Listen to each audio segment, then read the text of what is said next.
Do you allow yourself to dream? How is your imagination these days? Are you out of practice?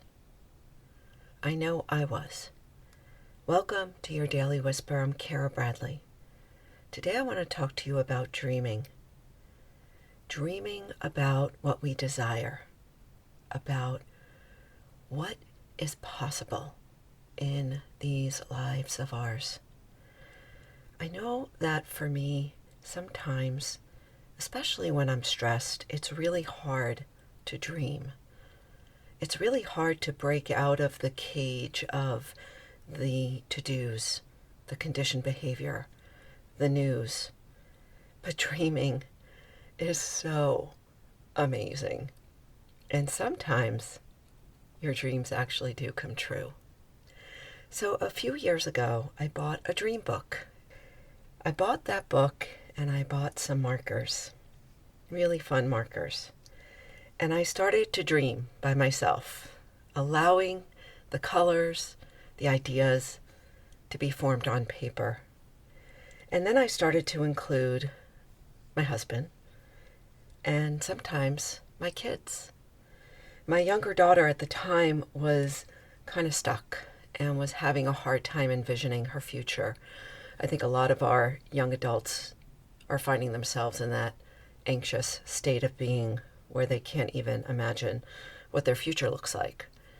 And so we would take out a fresh page, put a date and a place, and allow ourselves to dream, one at a time. What a beautiful, magical experience. And the thing is that at first, it felt awkward because we were all out of practice. And now we just allow ourselves to do it if it feels right, not forcing anything. Dreams are like planting seeds. Some will spark, some will sprout. I don't know if seeds spark, but some will sprout. Some will grow into big trees, some won't. Some will open doors to other dreams. This is what I'm finding. So, if you're feeling like you're out of practice, then I encourage you to open up a journal or maybe even buy yourself a new one. A fresh new dream book with outlines so you can completely create and explore what your deeper self is yearning for.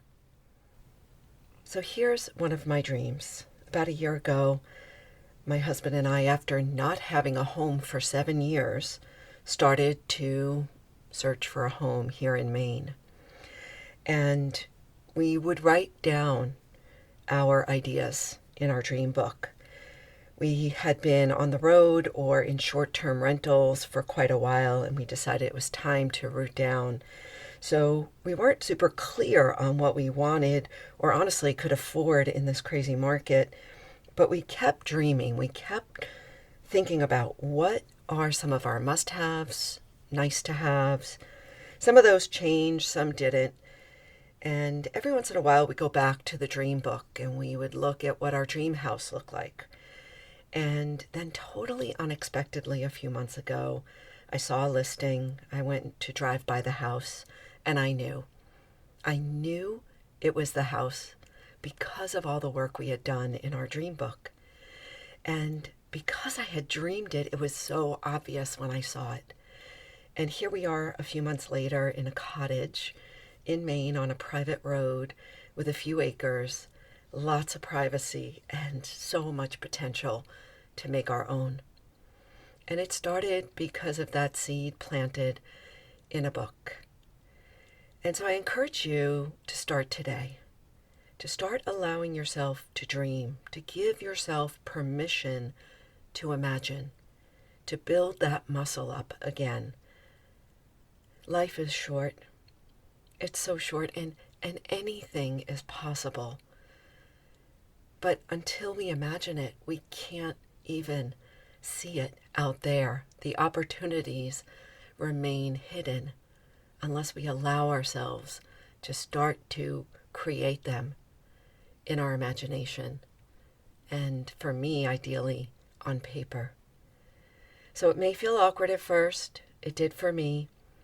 But I promise you, it is fun.